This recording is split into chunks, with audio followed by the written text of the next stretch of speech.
ভারতের উত্তরপ্রদেশের হাথরাসে একটি ধর্মীয় অনুষ্ঠানে পদদলিত হয়ে নারী ও শিশু সহ ৮৭ জনের মৃত্যু হয়েছে।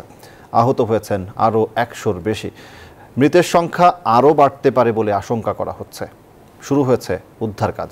এদিকে এই ঘটনা তদন্তে একটি কমিটি গঠন করেছে রাজ্য সরকার। শোক জানিয়েছেন দেশটির রাষ্ট্রপতি দ্রৌপদী মুর্মু। মঙ্গলবার উত্তরপ্রদেশের হাথরাসের রতিভানপুরে শিব পুজোর সৎসাং অনুষ্ঠান ছিল। সেখানে যোগ দিয়েছিলেন শত শত ভক্ত। অনুষ্ঠান শেষে হঠাৎই বিশৃঙ্খলা তৈরি হয়। হুড়োহুড়ির মধ্যে অনুষ্ঠান স্থল থেকে বেরোনোর চেষ্টা করেন অনেকে।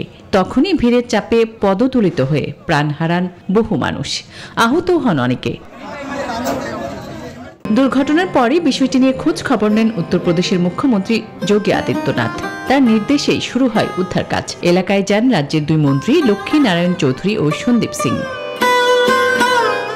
হাথরাস কাণ্ডে মৃতদের পরিবারের প্রতি সমবেদনা জানিয়েছেন বাংলার মুখ্যমন্ত্রী মমতা বন্দ্যোপাধ্যায়। নিহতদের পরিবারের প্রতি সমবেদনা জানিয়েছেন রাষ্ট্রপতি দ্রৌপদী মুর্মু। আসমা তুলি, নিউজ 24।